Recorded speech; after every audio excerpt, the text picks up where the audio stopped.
Cristo Jesús mío, te doy gracias, bendigo tu nombre.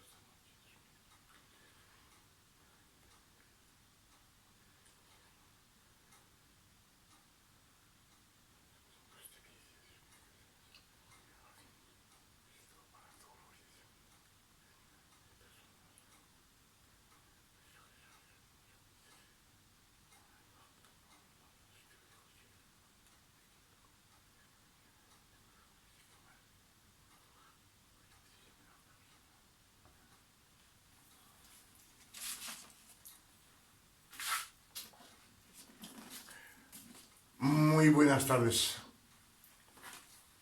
a todos. Bonsoir. Une fois de plus, je suis parmi vous et je suis heureux.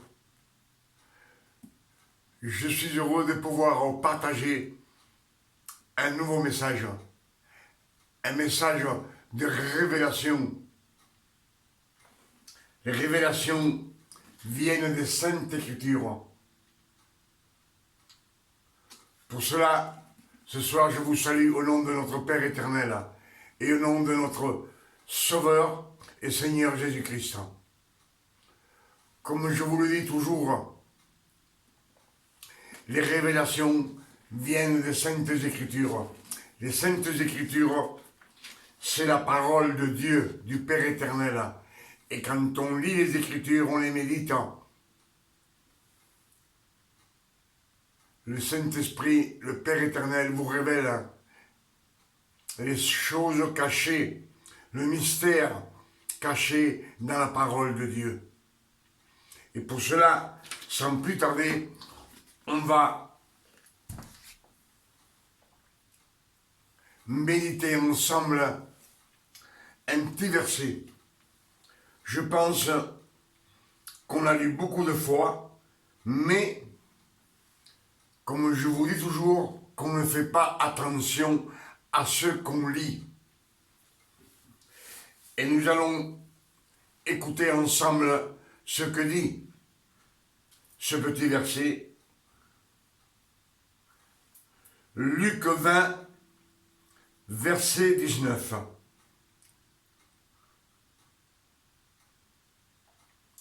Jésus dit quelques paraboles.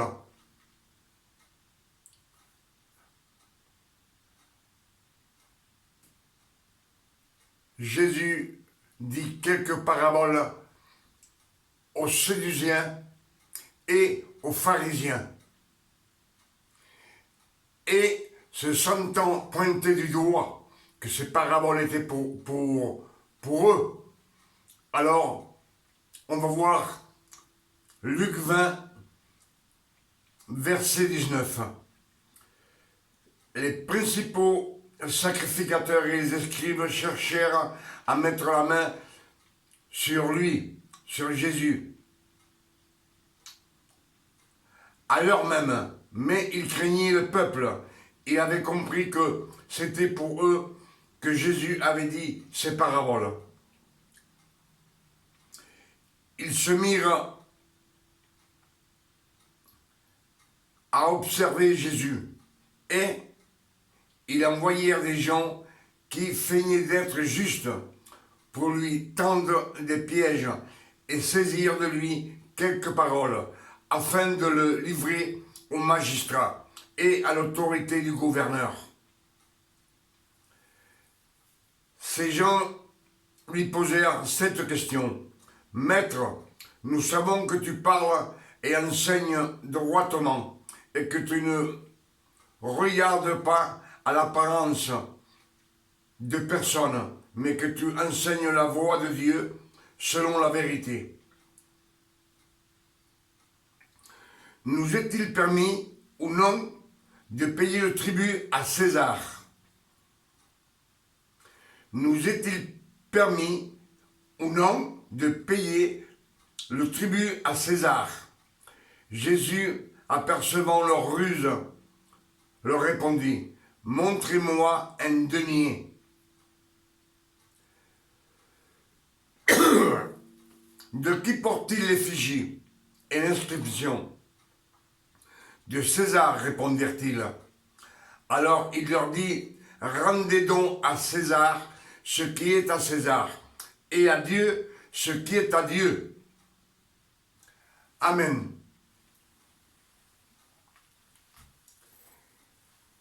Il leur dit,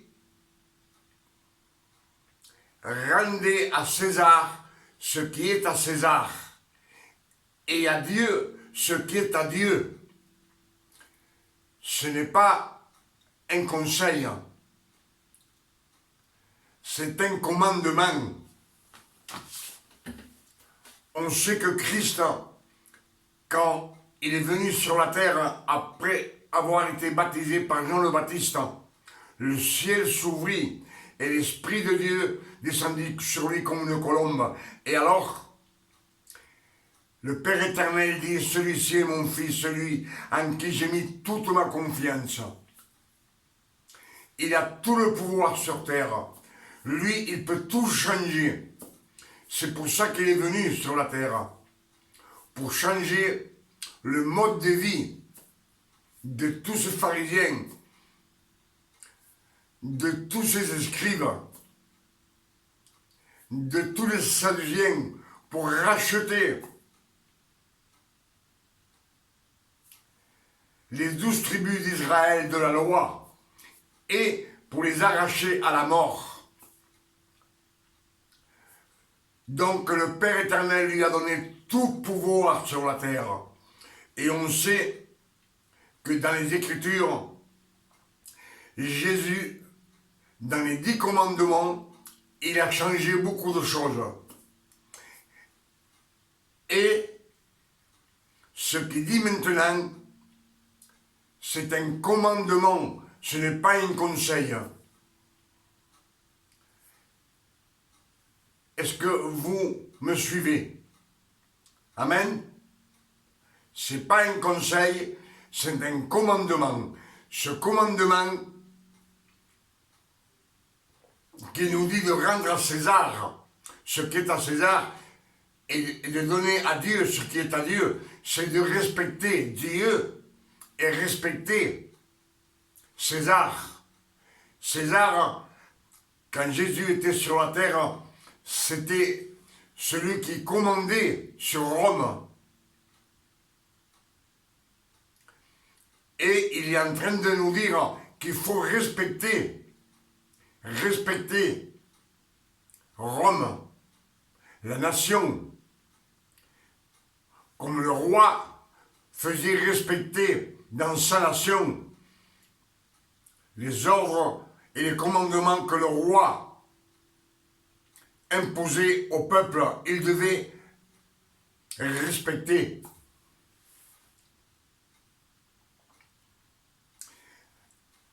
Et alors, ce que je vais vous dire, à l'époque, c'était César qu'il fallait respecter. Mais de nos jours, il faut respecter la nation où l'on vit. Si on vit en France, il faut respecter. Si on vit en Espagne, il faut respecter la loi de l'Espagne, de la nation. Disons qu'il faut s'intégrer à la nation et respecter. Est-ce que vous me suivez? Amen. Alors, à l'époque, c'était César. Là, on va vous dire qu'on vit en France. Exemple, on vit en France. Le président, c'est Macron. Le président Macron. Et si Macron met des lois, on est obligé de les respecter. On sait bien que le monde entier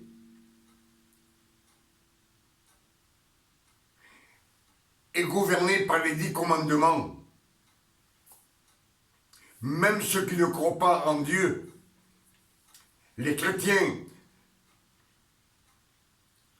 les témoins de Jéhovah, les orthodoxes, les catholiques, etc., etc. De toutes les manières, tous on vit sous la loi dans la nation où on vit. Et il faut qu'on s'intègre à cette loi. Alors je vais vous dire une chose.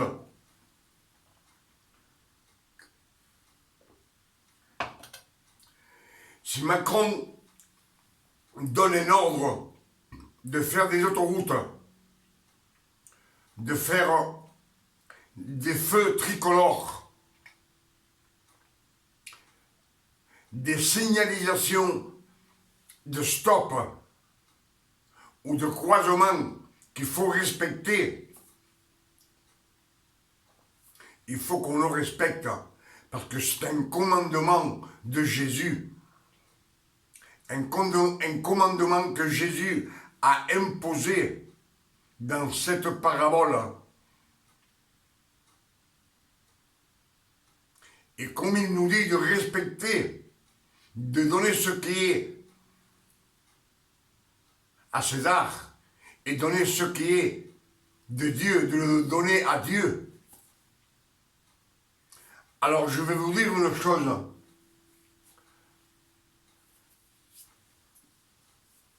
Les 10 commandements qu'on nous a donnés, les 10 commandements, ce sont les 10 premiers commandements que le Père éternel donna à Moïse dans le mont Sinaï.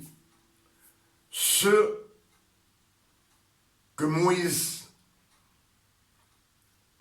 brisa sur le veau d'or que fabriqua son frère Aaron. Ces 10 commandements sont pour le monde entier, même pour ceux qui ne croient pas en Dieu, pour les incrédules. Mais ces commandements, ils sont dans le monde. Et quand ils transgressent ces lois, soit ils les mettent en prison, soit on leur met une amende. Ça, c'est pour les incrédules qui vivent dans la terre, dans le monde. Mais pour les chrétiens qu'on vit dans une nation, si on transgresse ces lois, c'est pareillement. Si on grille un feu rouge, on nous enlève le permis.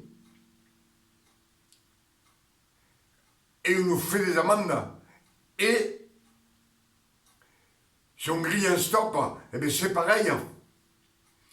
Pour cela que dans la nation où on vit, si le président de cette nation a mis ce stop, a mis ce feu tricolore, c'est pour que nous les respections. Et je vais vous dire une chose. Les fils de Dieu, les chrétiens, comme les musulmans,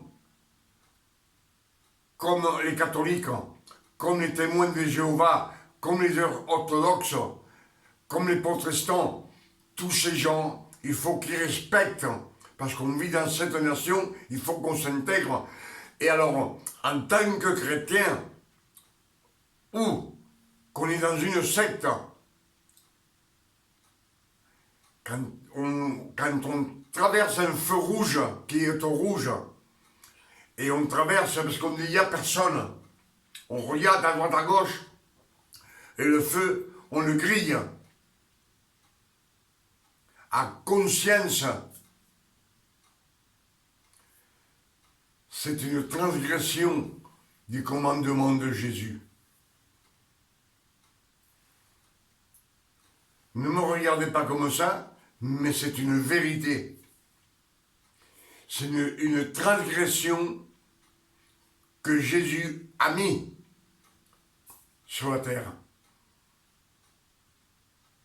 Qu'il faut respecter les nations où on vit.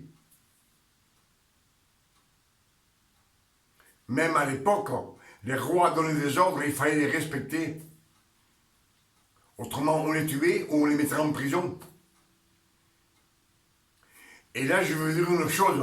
Les fils de Dieu qui traversent un feu rouge, que la loi vous dit de vous arrêter, vous le faites exprès de transgresser parce que personne, il n'y a personne, personne ne vous voit. Vous croyez que personne ne vous voit, mais il y a deux qui vous voient. Surtout dans le péché. Satan, c'est le premier. Et deuxièmement, le Père éternel. parce que vous venez de faire une transgression. C'est un péché. Et vous savez ce qu'il fait Satan avec ce péché? Il le prend, il le met dans son sac pour les temps futurs. Et quand vous grillez un stop, c'est la même chose. C'est une transgression de la loi. Pour cela, quand vous arrivez à un stop, s'il y a les gendarmes, vous voyez bien que vous êtes là, tout gentil et tout bon. Mais s'il n'y a personne et vous le traversez sans vous arrêter, sans respecter ce panneau de signalisation, vous venez de commettre une transgression. C'est un péché. Et comme je vous le dis, il y en a deux qui vous voient. Satan et le Père éternel. Et Satan toujours, ce péché, cette transgression, il la met dans son sac, comme je vous dis, pour les temps futurs.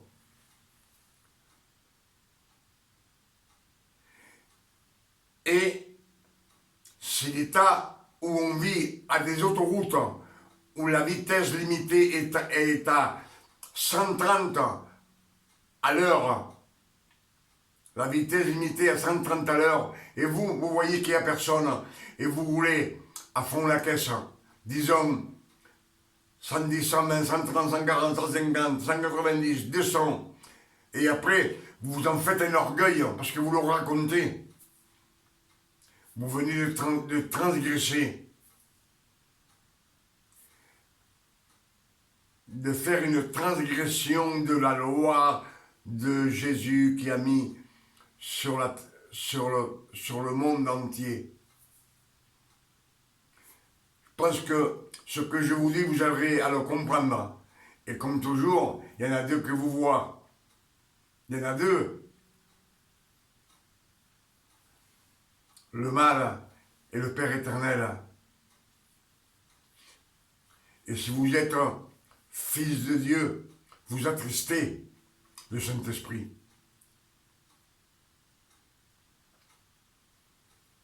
Je pense que ce que je vous dis, c'est bien clair. Pour cela, le Père éternel, les 10 commandements que Moïse brisa, les premiers 10 commandements que Moïse brisa dans le mont Sinaï, ces 10 commandements furent cachés dans l'arche de l'Alliance, c'est-à-dire l'arche de l'Alliance. On sait bien que ça représente Jésus. Et c'était dedans lui. C'est ces 10 commandements qu'il nous a mis dans le cœur, l'esprit de notre Seigneur Jésus-Christ. Pour cela, dans le monde entier, même les gens qui ne croient pas en Dieu quand ils pêchent, ils ont peur. Pourquoi ils ont peur? Parce qu'ils savent que la justice va les punir, va les juger pour cette transgression qu'ils ont fait dans la nation. S'ils tuent, c'est encore pire. Mais Satan, chez les incrédules, il en profite. Tout ça va dans le sac. Pour eux aussi. Le Père éternel, comme c'est les incrédules qui ne croient pas en Dieu, ni ne croient pas en Jésus, le Père éternel les laisse faire. C'est leur vie. C'est leur destin. Tant qu'ils ne sortent pas du monde et ils viennent à la grâce.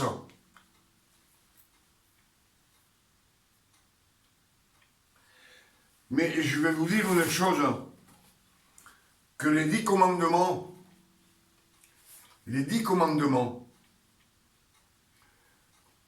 que le Père éternel donna pour le monde entier, Le monde entier se sert de ces 10 commandements. Même s'ils ne croient pas en Dieu, si c'est des nations qui sont athées, comme la Russie par exemple, qui ne croient pas en Dieu. Mais si vous vous trouvez en Russie, vous devez respecter les lois de la nation. Donc, dans la nation qu'on vit, il faut s'intégrer et respecter cette nation. Pour cela, le Père éternel, dans son amour, il nous a donné 10 commandements. Et on va les méditer ensemble, ces 10 commandements. Et savoir pourquoi le Père éternel les a donnés.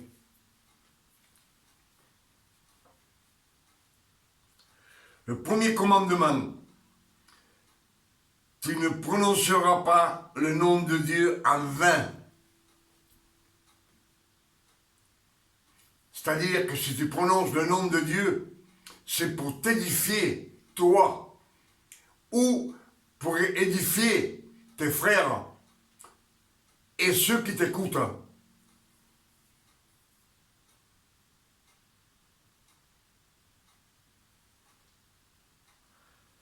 Tu aimeras ton Dieu de tout ton cœur, de toute ton âme, de toutes tes pensées. Père éternel, vit dans notre cœur, dans notre pensée, dans notre âme. Les fils de Dieu. Et le monde entier connaît ces commandements. Deuxième commandement, tu honoreras ton père et ta mère. Tu honoreras ton père et ta mère. C'est les 2 personnes les plus chères que tu as dans ton cœur. Et le Père éternel, ça fait toujours 3. Le troisième commandement te dit, tu aimeras ton prochain comme toi-même. Tu aimeras ton prochain comme toi-même, ça veut dire que ce que tu ne veux pas que l'on te fasse à toi, ne le fais pas non plus à ton frère, ni au voisin, ni aux gentils qui ne connaissent pas Dieu. C'est-à-dire à personne, ce que tu ne veux pas qu'on te fasse, ne le fais pas pour personne. Si tu veux que ton voisin soit correct, ou ton frère soit correct envers toi, sois correct envers lui. 4e commandement, tu ne tueras pas. Tu ne tueras pas. 5e, tu ne déroberas pas. Tu ne déroberas pas à personne. 6e commandement, tu ne mentiras pas. Tu ne mentiras pas. On dit bien que aucun menteur n'héritera le royaume des cieux, ni tout celui qui pratique le mensonge.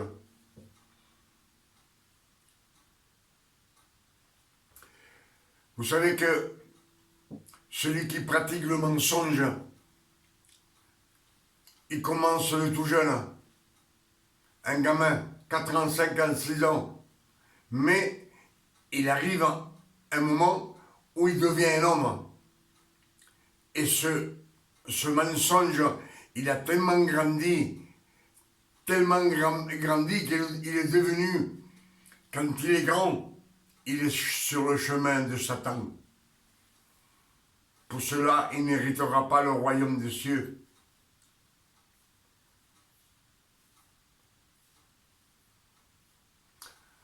Après,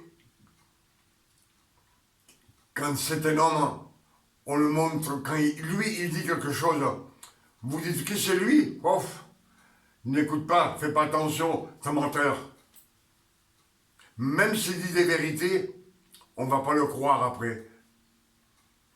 Parce qu'il a sa renommée. Il a une renommée de menteur. Je vous le dis par expérience, parce que j'ai connu beaucoup de menteurs. Et après, ils ont eu leur renommée, et sa renommée arrive sur le chemin de Satan. Tu ne convoiteras pas la femme de ton prochain. Mais Jésus dit, tu ne convoiteras pas aucune femme. Simplement avec le regard, tu as commis l'adultère.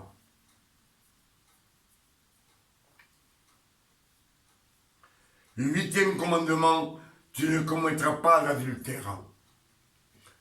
Pour commettre l'adultère, tu sais bien,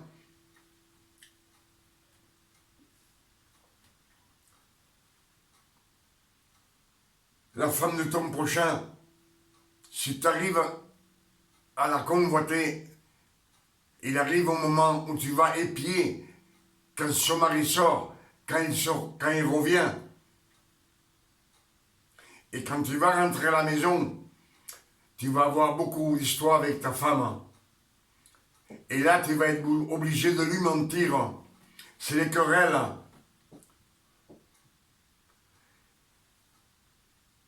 Qu'il va avoir dans votre foyer. Et tout cela, c'est pas à la gloire de Dieu. Tout cela vous ramène sur le chemin de Satan. Toujours sur le chemin de Satan. Tu ne feras pas de faux témoignages. Tu ne feras pas de faux témoignages contre personne.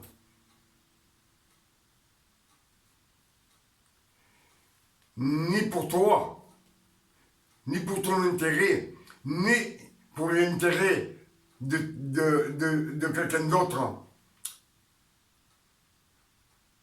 La vérité soit la vérité, jamais de faux témoignages. Et le 10e commandement dit comme ceci. Aucun ivrogne n'héritera le royaume de Dieu. C'est-à-dire, ne le fais pas. Et alors, je vais vous dire une chose. Ces 10 commandements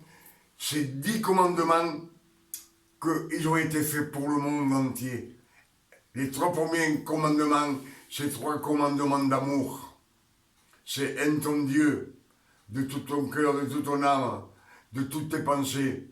Le second, honore ton père et ta mère. Le 3e, aime ton prochain comme toi-même. Ces 3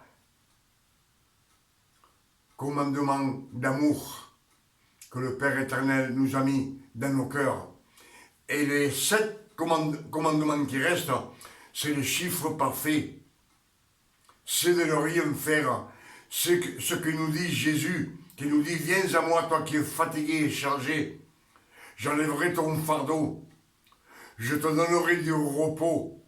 Et après, demande et tu recevras. Je pense que c'est bien clair.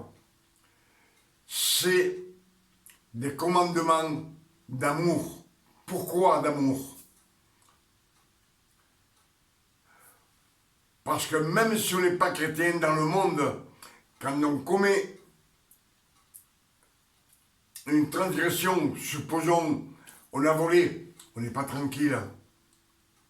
On est anxieux. On a toujours à regarder à droite, à gauche. Si on fait un meurtre, vous savez bien que on nous met en prison. Comme je vous ai dit tout à l'heure, si vous convoitez la femme de votre prochain, vous allez toujours être anxieux, assis à là, vous ne serez pas tranquille, vous ne serez jamais tranquille. Et c'est pour cela que le Père éternel nous a donné pour que vous soyez tranquille. Pour cela, il vous dit, ne faites rien. Si vous ne faites rien, vous êtes toujours calme. Vous n'avez pas peur de la justice. On ne fait rien. on adore le Père éternel, on n'a pas à demander.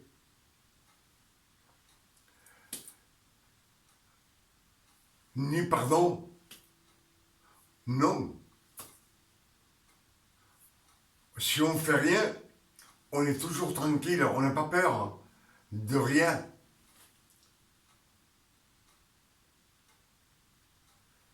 Si vous ne faites pas des transgressions,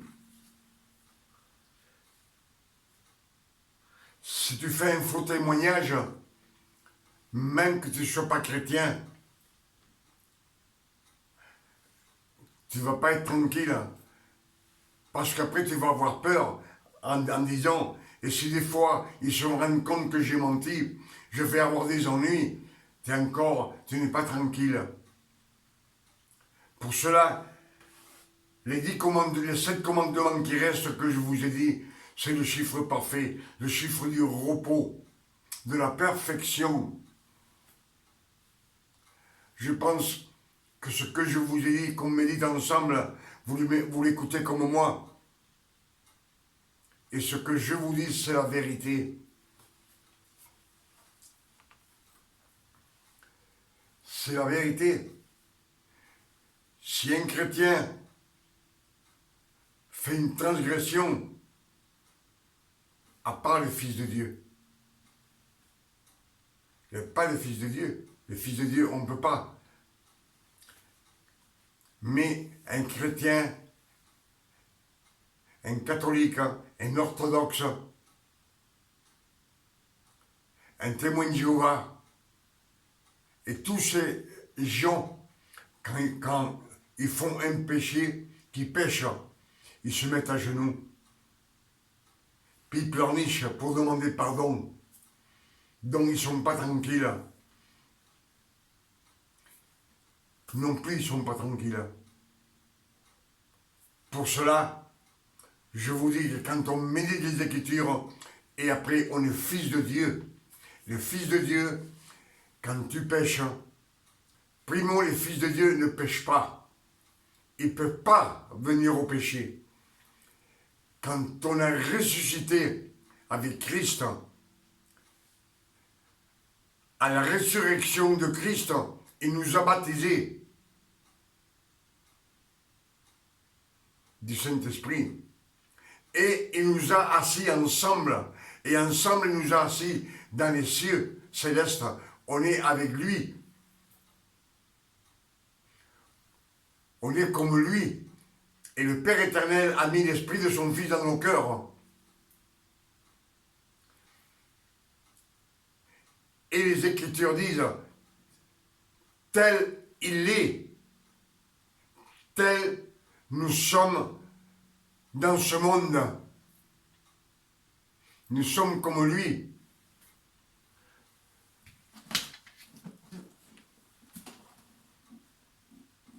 Si nous sommes comme lui, c'est que nous sommes frères en Christ et fils de Dieu. Pour cela, on est comme lui dans les cieux célestes. Et nous avons l'esprit de son Fils dans nos cœurs. Et nous avons le Verbe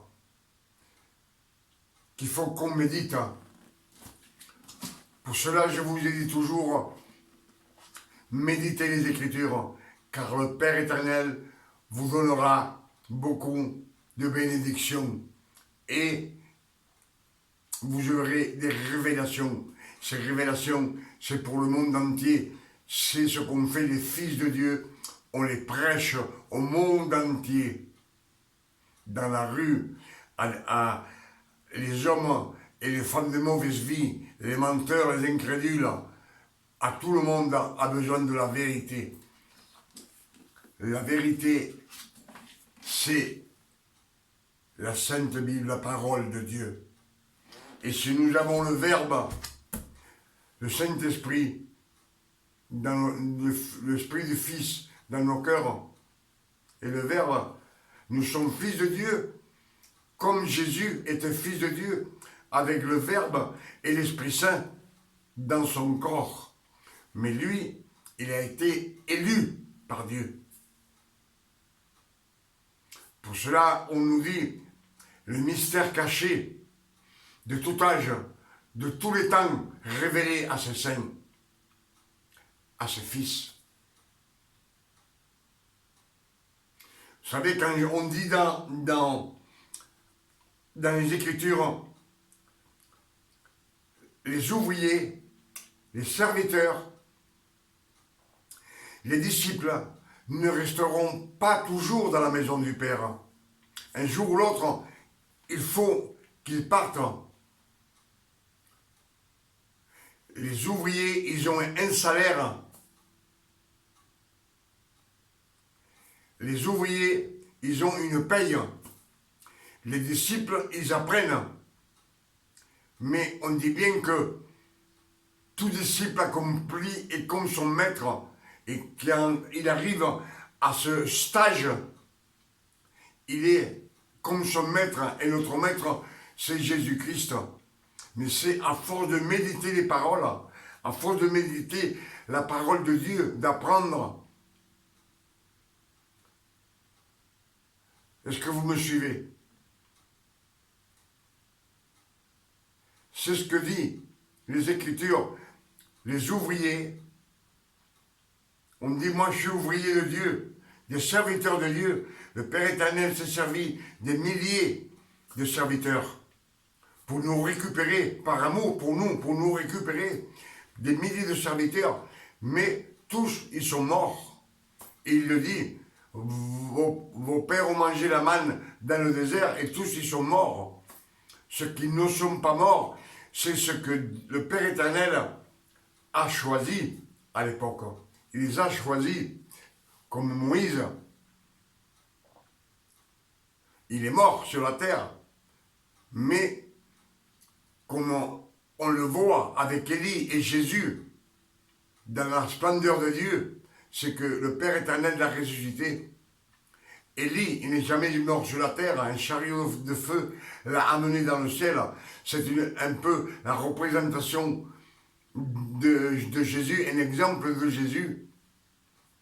Lui, il ressuscite un mort, il fait la multiplication du pain, du vin, de l'huile et de la farine. Excusez-moi. Mais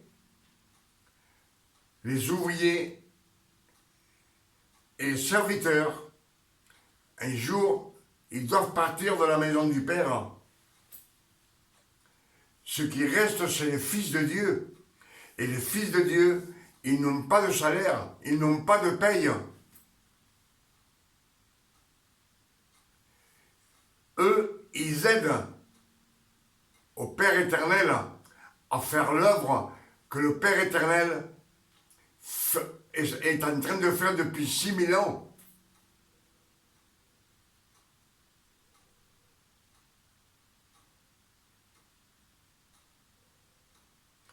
Pour cela, dans les Écritures, il est dit, tel il est, tel nous sommes dans ce monde. Mais c'est au présent, c'est pas au futur, dans le futur, ni dans le passé, c'est dans le présent. Tel il est, tel nous sommes dans ce monde. Nous sommes frères en Christ comme le Christ. Pour cela, les fils de Dieu n'ont pas de salaire, ils n'ont pas de paye, mais ils ont l'héritage du Père éternel. Ce qui est au Fils est au Père, et ce qui est au Père est au Fils. Ce sont toutes les bénédictions pour ces enfants, pour ce Fils. Pour cela, je vous dis, quand je vous dis beaucoup de fois, ne mélangez pas la loi et la grâce. Ne mélangez pas. Parce que depuis que le monde est monde, le Père éternel, déjà dans le jardin d'Éden, il créa la femme du côté. Il ne voulait pas de mélange. Il le prit du côté d'Adam. Et l'Église doit sortir du côté de Jésus. Dans la croix, lui, il a tout effacé, tous les péchés, passés, présents et futurs, les malédictions, toutes nos dettes. Il a pris nos maladies, nos besoins, nos nécessités. Il a pris nos peines afin qu'on soit heureux avec lui, toujours. Et il a pris nos querelles, afin qu'on n'ait pas de querelles sur la terre, afin qu'on vive toujours dans la sainteté de Dieu. Tout a été fait pour que le monde entier marche dans la sainteté, afin qu'un jour on puisse vivre avec le Père éternel pour toute l'éternité dans la nouvelle Jérusalem. Pour cela, je vous dis, attention à la transgression.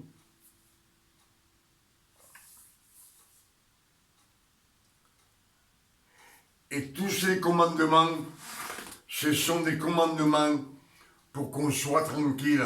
Si on ne tue pas, on est tranquille. Si on ne fait rien, on est tranquille. On n'a pas de soucis. Si on a notre travail, on va prospérer dans notre travail. Parce que le Père éternel le dit. Heureux ceux qu'ils aiment la loi de Dieu, qui méditent nuit et jour. Ils sont comme un arbre planté dans un courant d'eau. L'eau, c'est la parole de Dieu.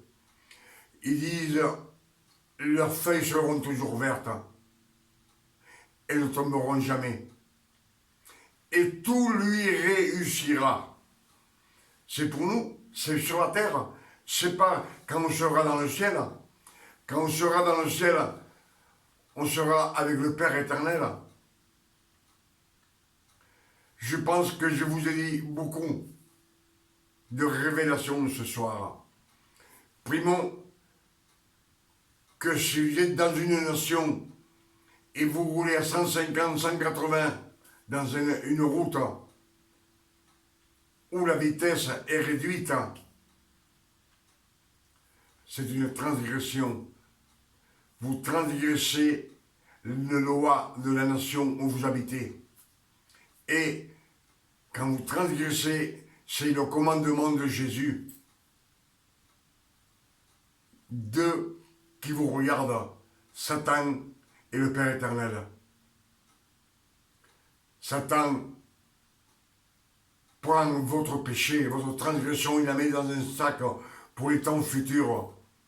Et le Père éternel vous regarde, sachant que vous avez péché, et vous attristez le Saint-Esprit. Et quand vous traversez un feu tricolore, parce qu'il n'y a personne, et vous croyez que personne vous voit, il y a toujours deux qui vous voient, qui sont en train de vous regarder, Satan et le Père éternel. Alors, tous ces petits vicieux qui font avec leur voiture, qui font des démarrages, des extraits de vitesse parce qu'ils croient que personne ne les voit, mais quand ils le voient, là, tout de suite, ah, ça y est, la peur est rentrée dans eux. Pourquoi? Ils ont vu le gendarme. Mais ils ne se souviennent pas de Dieu. Même les chrétiens. Et de cette vitesse, ils ont peur du gendarme. Le procès, où on va leur enlever le permis, ou l'amende. Mais le Père éternel, il ne s'en souvient pas. Pourtant, c'est un commandement que Jésus a mis sur la terre. Donnez à César ce qui est à César et donnez à Dieu ce qui est à Dieu. Mais respectez dans la nation que vous habitez. La nation où vous habitez, il faut vous intégrer à la loi. De toutes les manières, on est obligé de nous intégrer. Parce que vous savez, si vous tuez quelqu'un, on vous met en prison. Si vous voulez, vous allez voler, on vous met en prison. Et là, vous avez perdu votre tranquillité. Donc, les 10 commandements, c'est pour que le monde entier soit tranquille sans rien faire. Soit un chrétien, soit un païen, soit un incrédule, soit un catholique, soit un protestant, soit un musulman, ils doivent respecter la nation où ils habitent. Je pense que c'est clair et net.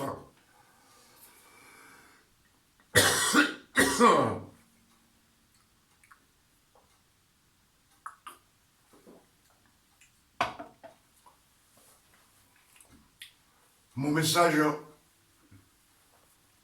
est fini. Le Père éternel, ce qu'ils ont mis dans mon cœur,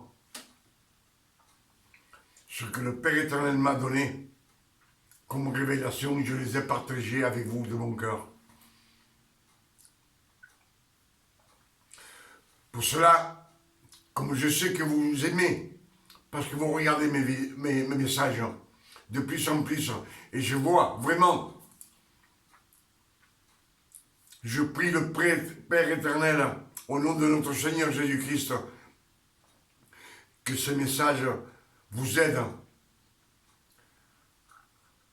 à vous élever, à venir à lâcher la loi, à venir à la grâce de notre Seigneur Jésus-Christ. Et qu'on puisse marcher dans le chemin de Jésus. Pour cela, Jésus dit, je suis le chemin, la vérité et la vie. Celui qui me suit ne marchera jamais dans les ténèbres, mais il aura la lumière de la vie. C'est vraiment une promesse pour nous, ces enfants. Pour cela, je vous dis, quand vous péchez et vous demandez pardon au Père en pleurnichant, je vous dis une chose, vous êtes en train de faire tout ce que Christ a fait sur la croix pour effacer nos péchés et nos transgressions. C'est que vous vous en foutez. Vous dites, ça n'a servi à rien. Pourtant, il est mort sur la croix pour vous et pour moi, pour nous arracher à la loi, pour nous arracher à la mort et pour nous donner la vie éternelle avec le Père éternel. Pour cela, je vous dis, quand vous péchez et vous demandez encore pardon, le Père éternel vous dit, il y a 2000 ans que je t'ai pardonné, mon enfant. J'ai donné mon fils, mon unique fils, je l'ai donné sur la croix, cloué des pieds et mains. Il est mort sur la croix à cause de toi. Je l'ai donné pour toi, pour que tu sois déjà pardonné. Et je t'ai déjà pardonné il y a 2000 ans. Maintenant, quand tu pêches, rends grâce et dire, Seigneur, je confesse que j'ai péché. Je me suis mal comporté, mais je te rends grâce parce que tu m'as lavé de tout péché. Je suis lavé de tout péché. Tu as effacé mes péchés passés, présents et futurs pour toute l'éternité. Quand vous jeûnez, vous revenez à la loi. Quand vous vous mettez à genoux, vous revenez à la loi. Et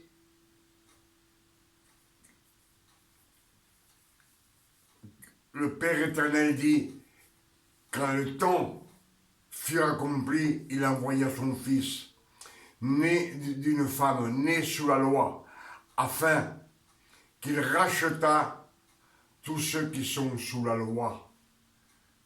Nous n'appartenons plus à la loi, nous appartenons à celui qui a ressuscité de la mort, c'est-à-dire Jésus-Christ.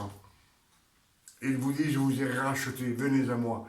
Alors, ne vous mettez plus à genoux, ne soyez pas religieux, ne jeûnez plus, car Jésus est auprès du Père, et nous sommes comme lui. Lui, aujourd'hui, il ne gêne pas. Il ne se met pas à genoux. Il est là pour nous bénir. Et quand on pêche, le Père éternel voit le sang de Jésus qui nous a rachetés et il ne tient pas compte de nos péchés. Avec ces quelques mots, je finis ce petit message d'une trentaine de minutes ou plus. Et je vous dis que Dieu vous donne l'illumination du cœur et vous puissiez grandir dans le chemin de Jésus. Je le demande au Père éternel au nom de notre Seigneur Jésus-Christ. Amen. Et moi, personnellement, je vous dis que Dieu vous donne une nuit de repos et de tranquillité et de santé. Vous et tous vos enfants, et votre famille et vos amis, et vous tous qui regardez et écoutez le message de révélation. Je le demande au nom de notre Seigneur Jésus-Christ, pour vous. Amen. Que Dieu vous bénisse et vous garde.